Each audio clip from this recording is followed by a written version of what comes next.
মনীষ, কপিল আর মহেশ নামের তিনজন ভালো বন্ধু ছিল। মনীষের বিয়ে হওয়ার কথা ছিল। ভাই মনীষ, আমাদের জন্য কিছু ভালো ব্যবস্থা করা না। আরে ভাই, চিন্তা করছিস কেন? সবার জন্য ভালো ব্যবস্থাই করা থাকবে। তোরা চল তো আগে, তারপর দেখবি। চল, ভালোই হলো। আমি আর কপিল দুজনে একসঙ্গে চলে আসব। কপিল নিজের বাড়িতে এসে মাকে এই কথাটা বলে দেয়। ওই রাস্তাটা তো কবরস্থানের কাছে।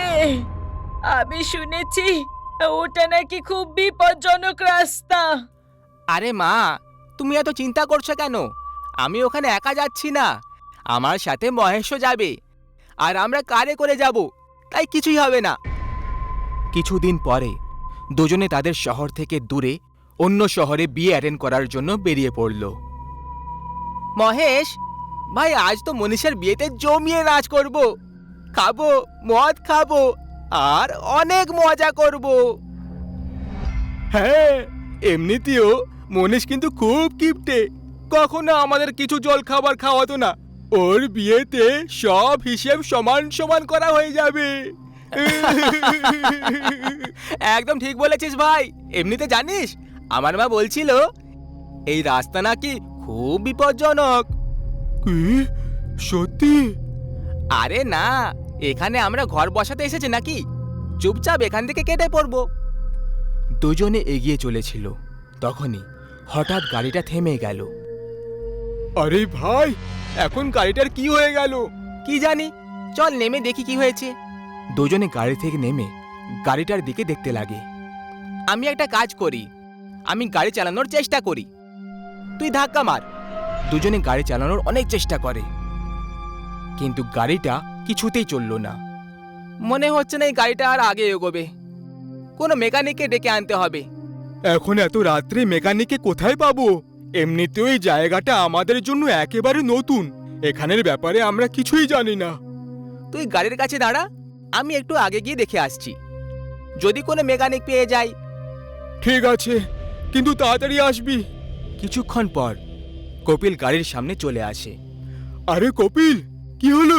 কোনো মেকানিককে পেলি? মেকানিক? আরে না না, কোনো মেকানিককে পেলাম না। তাহলে এখন আমরা কি করব? হ্যাঁ, একটা কাজ করা যাবে, কারোর থেকে লিফট চেয়ে নিই আর বিয়ে বাড়ি চলে যাই, পরে গাড়ি ডাকিয়ে নেওয়া হবে। চল, এটাও ভালো বলেছিস। দুজন বন্ধু লিফট চাইতে লাগলো, কিন্তু কেউই লিফট দিল না। তখনই মহেশ কিছু অদ্ভুত আওয়াজ শুনতে পেয়ে গেল। ভাই কপিল, তুই কিছু অদ্ভুত আওয়াজ শুনতে পেলি? না তো, আমি তো কিছু শুনতে পাচ্ছি না। আর তুই একদম চুপ থাক, ভয় কেন পাচ্ছিস? তখনই মহেশের নজর একটা বোর্ডের ওপর পড়ে যায়, যেটা খুব চমকাচ্ছিল। কপিল, ওই দেখ। কি? সামনে দেখ, ওপরে কবরস্থান লেখা আছে। এর মানে আমরা কবরস্থানের কাছে আছি। তো কি হয়েছে? তুই চুপচাপ কেন থাকতে পারিস না? আমরা কবরস্থানে যাচ্ছি না, আমরা লিফটের অপেক্ষা করছি। তুই এখানে চুপচাপ দাঁড়িয়ে থাক আর লিফট চাইতে থাক, অযথা ভয় দেখাস না। কিছুক্ষণ পর অনেক জোরে জোরে অদ্ভুত রকমের আওয়াজ আসতে শুরু হয়ে গেল। ভাই কপিল, তুই এখনো কোনো অদ্ভুত অদ্ভুত আওয়াজ শুনতে পাচ্ছিস না? হ্যাঁ ভাই, এখন তো আমিও অদ্ভুত রকমের আওয়াজ শুনতে পাচ্ছি। মহেশ, চল আমরা এখান থেকে কোথাও দূরে চলে যাই। হ্যাঁ ঠিক আছে, চল। দুজনে ওখান থেকে দৌড়তে শুরু করে। তখনই রাস্তায় ওরা একজন বুড়ো বাবাকে দেখতে পেয়ে গেল। কি হয়েছে বাচ্চারা, কেন দৌড়ে চলেছো? বাবা, এখন আমরা আপনার সঙ্গে কথা বলতে পারবো না, আমাদের ক্ষমা করবেন। বাচ্চারা, এটা কিন্তু খুব মারাত্মক জায়গা, এখানে তোমরা সবাই সুরক্ষিত নও।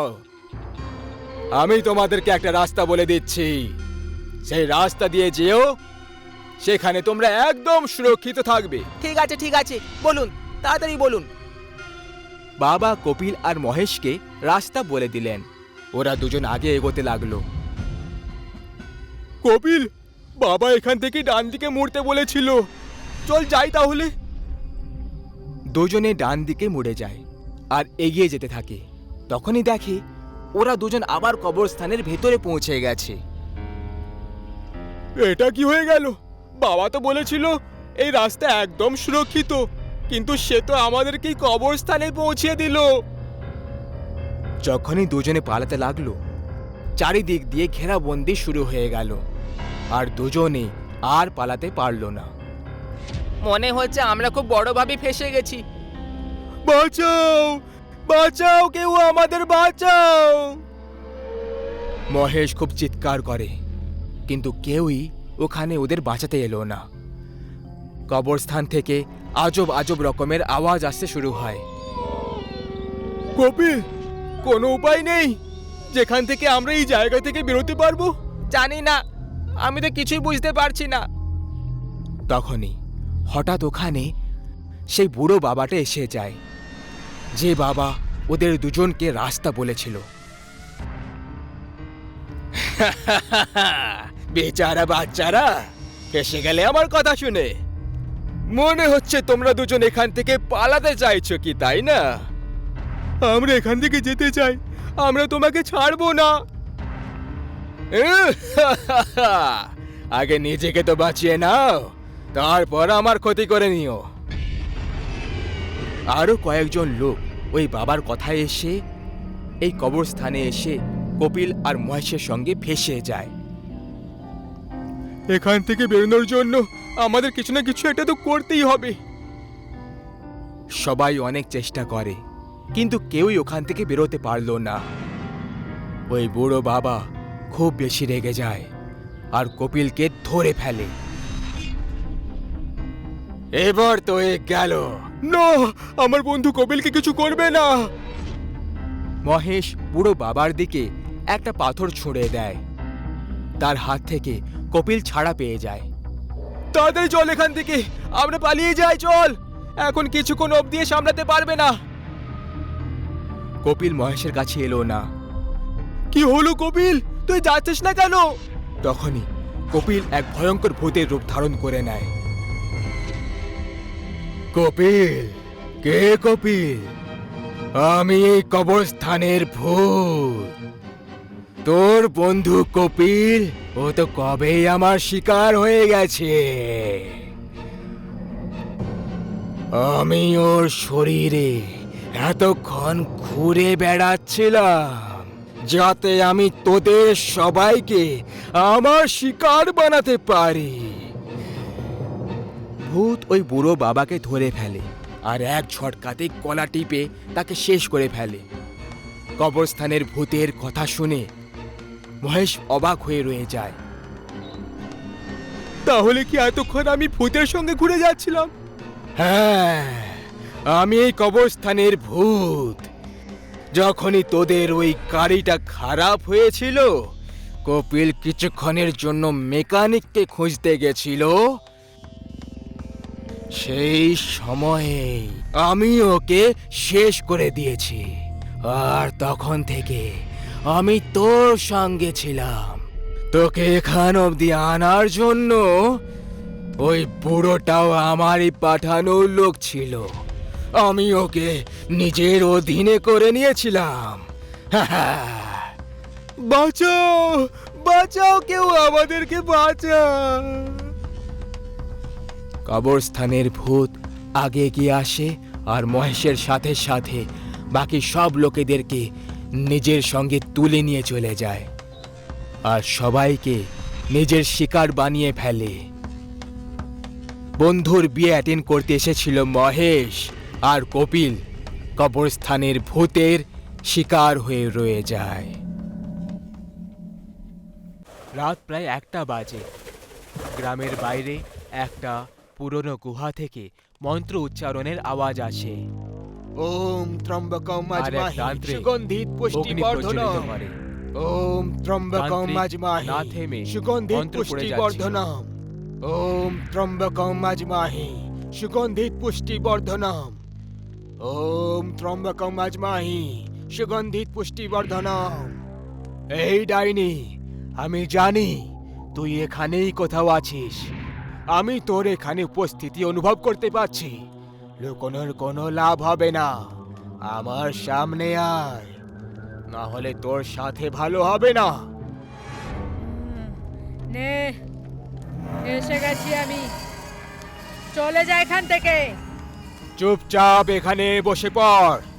আমি বসবো না, তোর যা করার করে নে। হ্যাঁ, বসেছে তো নাকি?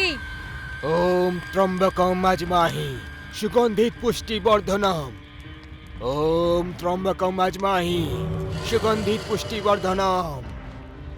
এই মন্ত্র জপ বন্ধ কর, বন্ধ কর তান্ত্রিক, এই মন্ত্র জপ বন্ধ কর। তুই এই গ্রামবাসীদের কেন বিরক্ত করছিস? ছেড়ে দে এই গ্রামটাকে। তান্ত্রিক, তুই আমার আর গ্রামবাসীদের মাঝে আসিস না, না হলে তুইও মারা পড়বি। হুম, হুম। ওম ত্রম্বকম আজমাহি সুগন্ধিত পুষ্টিবর্ধনম।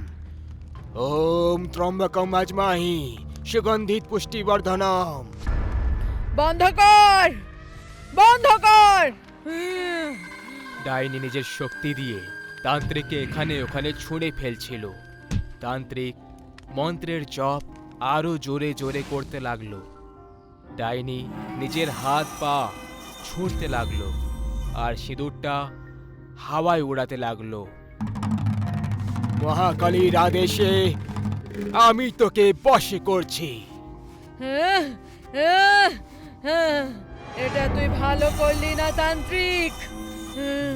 এখন থেকে তুই আমার বশে থাকবি। আমি এই গ্রামকে অভিশাপ দিচ্ছি,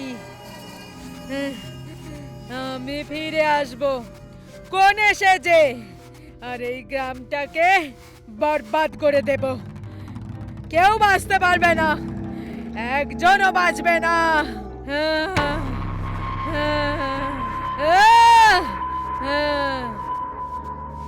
কিছুদিন পর গ্রামবাসীরা ডাইনিকে ভুলে যায় আর তার অভিশাপটাকেও।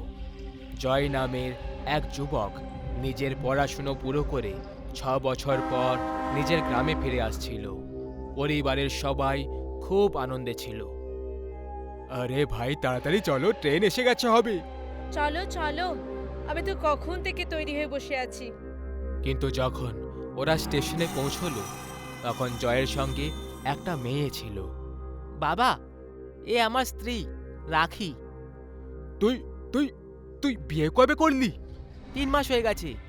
সবকিছু খুব তাড়াতাড়ি হয়ে গেছে বাবা। ভাবলাম তোমাদের দুজনকে সামনে থেকে বলবো। আমি জানি তুমি খুব রেগে যাবে, কিন্তু আমার কথা শুনে সিদ্ধান্ত নিও। কথা আলোচনা পরে করবে। বাহ, কি দারুণ বৌমা। এখন বাড়ি চলো, সব কথাবার্তা বাড়ি গিয়ে করে নিও। চলো। জয়ের বাবা খুশি ছিল না, কিন্তু মা খুশি ছিল। মা, আমি জানি আমি ঠিক করিনি কিছু না বলে বিয়ে করে, কিন্তু একবার বাবা আমার কথা শুনে নিলে তাহলে সে আমার সিচুয়েশনটা বুঝে যাবে। কথাটা সেটা নয় জয়, তোর বাবা অন্য কোনো কারণে চিন্তা করছে, সেই পুরনো চিন্তা। কোন পুরনোর কথা বলছো মা? সেই ডাইনির অভিশাপ, যে সে আবার ফিরে আসবে। কোন এসে যে এরকম কিছু হবে না বাবা। ওই ঠগবাজ বাবা গ্রামবাসীদের থেকে টাকা আদায় করার জন্য মিথ্যে কথা বলেছিল। নিজের গ্রাম থেকে কত ছেলেরা শহরে গিয়ে বিয়ে করে নিল, কারোর কিচ্ছু হয়নি, সবাই খুশি আছে। তুমি চিন্তা করো না, এরকম কিছুই হবে না। এরকম কিছু না হোক সেটাই ভালো হবে খোকা। ওরা সবাই বউকে নিয়ে গ্রামে পৌঁছলো। বউ ঘোমটা দিয়ে রেখেছিল। জয়ের বাবা এখনো খুব চিন্তায় দেখাচ্ছিল। তখনই জয়ের বাবার ফোনে একটা কল চলে এলো। কি? কবে? কি করে হলো? কি হয়েছে বাবা? যেটা হওয়ার কথা নয়, যে তান্ত্রিক ডাইনিকে বশে করে নিয়েছিল সে মরে গেছে। কি? জয়ের মা নিজের ঘর থেকে একটা সোনার হার নিয়ে বাইরে চলে আসে। এটা আমি তোর জন্য বানিয়ে রেখেছিলাম, আজকের দিনটার জন্য। বৌমা, আজ তোর প্রথম দিন না? জয়ের মা বৌমার হাতে ওই হারটা দিল, আর যখনই তার ঘোমটা খুলে দেখল, তখন সে ভয়ে চিৎকার করে ওঠে।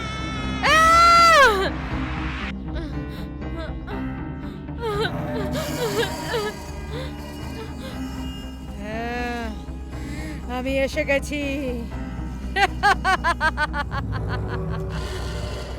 কোণে ডাইনি হয়ে গেছিল, আর ডাইনি জোরে জোরে হাসছিল। আর জয়ের মা ডাইনিকে দেখে রুমের বাইরে পালানোর চেষ্টা করতে লাগলো। তখনই দরজা বন্ধ হয়ে যায়। আমাকে যেতে দাও, আমাকে যেতে দাও, আমাকে যেতে দাও। এত বছর পর আবার স্বাধীন হয়েছি আমি। ডাইনি মায়ের চুল ধরে এদিকে ওদিকে পটকাতে শুরু করলো। শাড়ির আঁচল তার গলায় ফাঁসি হয়ে তাকে মারতে লাগলো।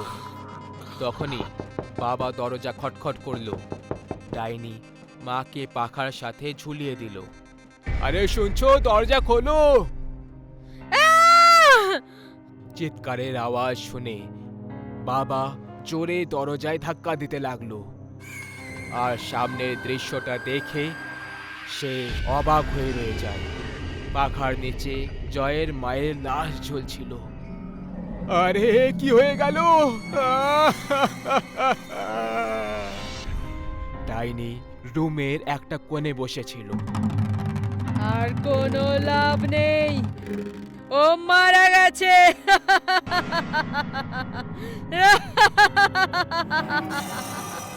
বাবা এখানে ওখানে পালাতে লাগলো। জয়ের নাম হেঁকে হেঁকে ওর বাবাও তার পেছনে দৌড়লো।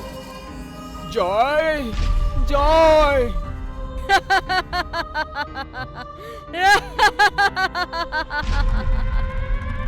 দৌড়তে দৌড়তে বাবা নিচে পড়ে যায়। ডাইনি বাবার উপরে এসে বসে যায় আর নিজের নখ দিয়ে বাবার ছাতি ফাল করে দেয়। বাবা খুব জোরে চিৎকার করে ওঠে।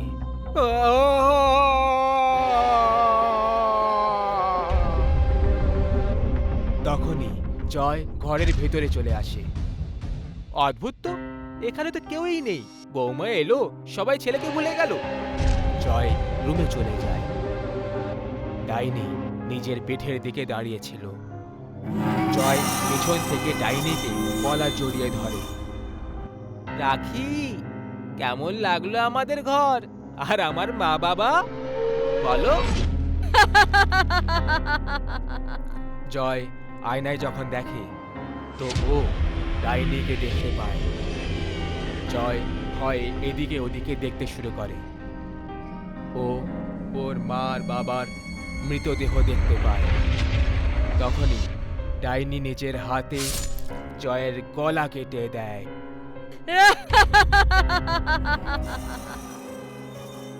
কোণে ডাইনি গ্রামের প্রত্যেকটা ঘরে গিয়ে লোকেদেরকে মেরে ফেলল।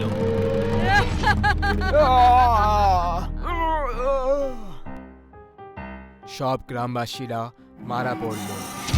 গ্রাম বরবাদ হয়ে গেল। আমি বলেছিলাম আমি ফিরে আসবো কোণে সেজে। এখন কেউ আমাকে বার করে দেখাও এই গ্রাম থেকে।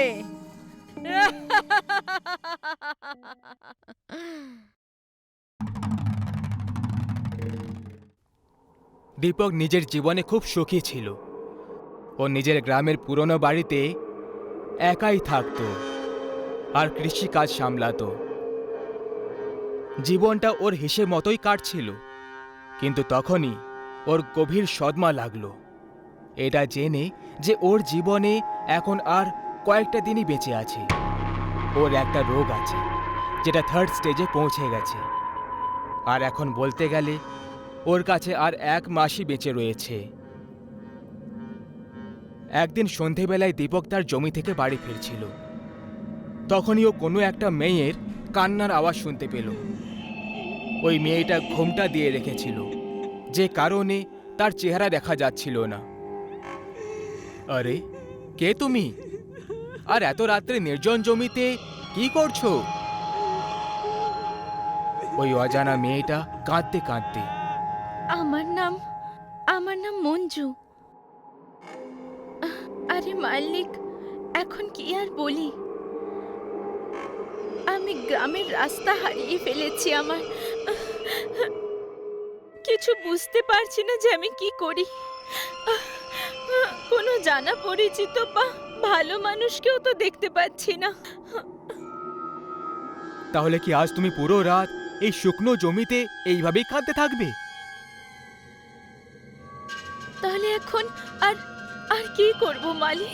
এই অভাগীর ভাগ্যে এটাই লেখা আছে। দীপক মনে মনে ভেবে বলল, এমনিতেও একটা অবলা নারী, আমাকে ওর সাহায্য করা উচিত। আচ্ছা শোনো, আজ রাতের জন্য তুমি আমার বাড়ি চলো। আজকের রাত তুমি ওখানেই থেকে যেও আর কাল ভোরে উঠে চলে যেও। হ্যাঁ, ঠিক আছে মালিক, যেমনটা আপনি বলবেন। দীপক মঞ্জুকে এক রাতের জন্য জায়গা দিয়ে দেয়। পরের সকালে দীপক এক গভীর কিন্তু ক্লান্তিসহ রাত কাটিয়ে বিছানা থেকে উঠে পড়ে। ও যখনই সামনে এগোয়, ও মঞ্জুকে আয়নার সামনে চুল আঁচড়াতে দেখতে পায়। তাকে দেখে কিছু সময়ের জন্য তো দীপক তার প্রতি মগ্ন হয়ে যায়। দীপক মনে মনে বিড়বিড় করল, এ তো কোনো অপ্সরার থেকে কম নয় রে। গত রাতে ঘুমটা ঢেকে রাখার জন্য ও তার চেহারাটা দেখতে পায়নি, কিন্তু এখন যখন ও তার সুন্দর চেহারাটা দেখল তো তাকে পছন্দ করে বসল। মালিক, এখন আমার যাওয়ার সময় হয়ে গেছে। আরে এত তাড়াতাড়ি? চলো গরম গরম চা হয়ে যাক। দীপক চা তৈরি করে নিয়ে আসে। দীপকের পুরো ইচ্ছে ছিল যে ওর মনে মঞ্জুর জন্য কি চলছে সেটা বলে দেবে, কিন্তু ওর মধ্যে এত সাহস কোথায় ছিল? যাই হোক, দুজনে একসাথে চা খেলো আর দীপক যেতে যেতে তাকে বলল, মঞ্জু, এখন আমরা ভালো বন্ধু হয়ে গেছি, তাহলে তুমি আসা যাওয়া করো আমার সাথে দেখা করতে। হ্যাঁ অবশ্যই, এবার আমি আসি। এর 2 দিন পর হঠাৎ দীপক খুব অসুস্থ হয়ে পড়ল। ওর কারো সাহায্যের দরকার ছিল। ওর কেউই আপন বলে ছিল না, আর না ওর কোনো পরিবার বলে ছিল। কিন্তু তখনই ওর মঞ্জুর কথা মনে পড়ে যায়। যখনই ওর মাথায় মঞ্জুর নাম মনে পড়ে, তখনই দরজায় একটা বেল বাজল। দীপক আস্তে আর ক্লান্তিসহ আওয়াজে, দরজা খোলাই আছে, ভেতরে আসতে পারো। দরজার বাইরে মঞ্জু দাঁড়িয়েছিল। সেই সময় ঘড়িতে রাত 10টা বেজেছিল। আরে মঞ্জু, তুমি তুমি এখানে এত রাতে?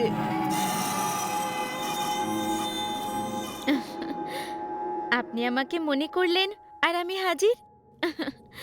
চলুন এইসব বাদ দিন, আমি আপনাকে এক্ষুনি ঠিক করে দেব। না মঞ্জু, এখন তো ডাক্তারও বলে দিয়েছে আমাকে বাঁচানো যাবে না। এখন ব্যাস কয়েক সপ্তাহের মধ্যে আমি মরে যাব। আরে না, শুভ কথা বলুন। আমি বললাম তো, শুধু আমাকে 2 দিন সময় দিন, আমি আপনাকে একেবারে সুস্থ করে দেব। সেই রাতে মঞ্জু দীপককে গরম পট্টি লাগিয়ে সেঁক দেয়, আর দীপকেরও কখন যে ঘুম ধরে গেল ও জানতেই পারল না।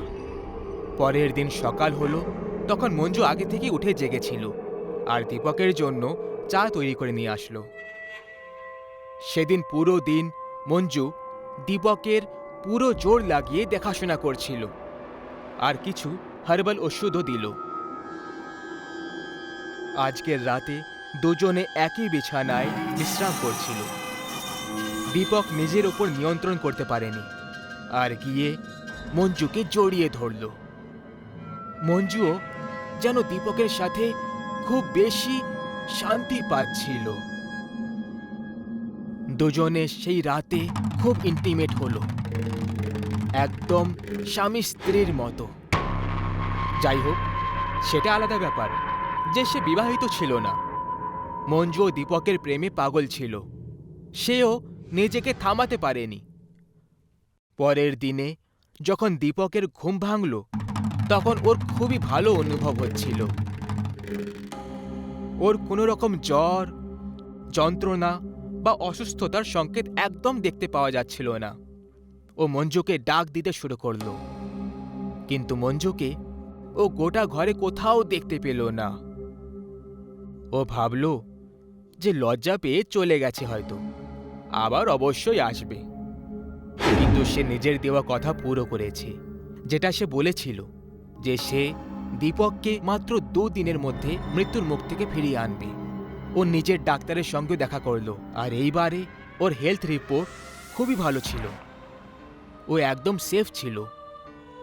এখন ও সেই মেয়েটার খোঁজ করতে লাগলো, কিন্তু সেই মেয়েটাকে মানে মঞ্জুকে ও কোথাও দেখতে পেল না। আজও এটা একটা গভীর রহস্য যে আসলে সেই মেয়েটা দীপকের কে ছিল, যে ওকে জীবন দিয়েছিল কিন্তু তারপর উধাও হয়ে গেল। কোথাও সে কেউ প্রেমে পড়া ডাইনি ছিল না তো?